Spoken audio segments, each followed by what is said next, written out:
Wow, it's wonderful to see you all here for this really, truly special evening.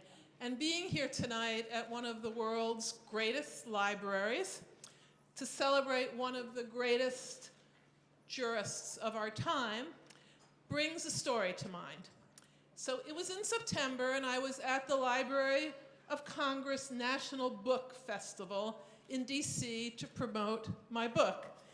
The National Book Festival, you may know, is the largest festival of its kind in the world, anywhere.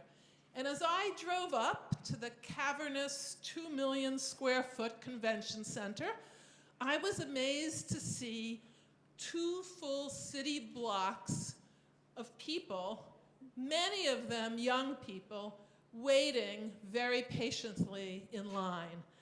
Was Beyonce or another rock star on the program? Nope, not a rock star, someone better.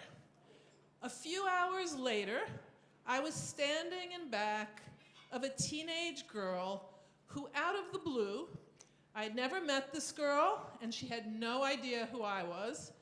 She turned to me, so overflowing with pure joy that she just had to tell someone, anyone, about how she was one of the luckiest ones in the world who had waited in that line and was among the last to get in to see her hero. Some had waited overnight to get into a hall that seated more than 4,000 people. Many were turned away. She was bursting because she had the chance to hear her hero speak. Supreme Court Associate Justice Ruth Bader Ginsburg. Yes.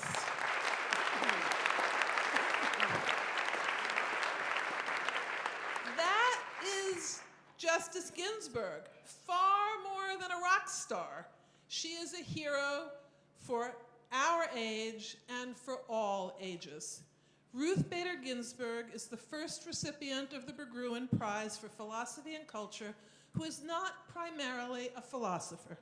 And yet, honoring her with this prize was so very simple. Indeed, it was the obvious choice for us to make.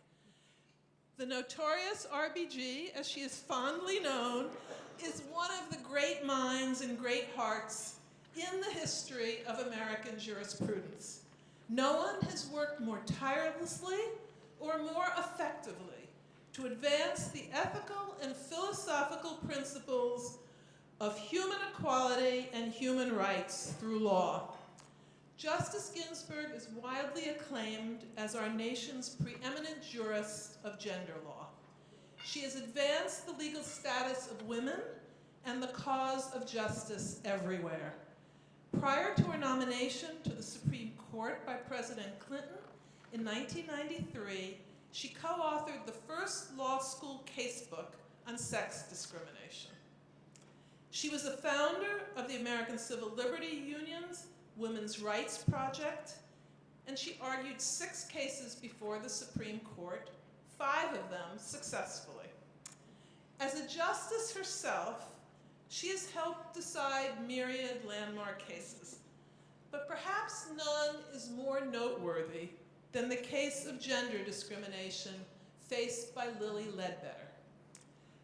It was Justice Ginsburg's dissent, voiced from the bench, that turned the tide. Her words shot like a bolt straight to the halls of Congress. Within days, bills were introduced in both the House and the Senate to address Ledbetter's case. Signing the corrective measure into law was one of President Obama's first official acts after taking office. Forget about so-called activist judges. The notorious RBG is a justice who inspires action. Action in others, action based on the most fundamental philosophical ideas of fairness, equal liberty, and justice under the law.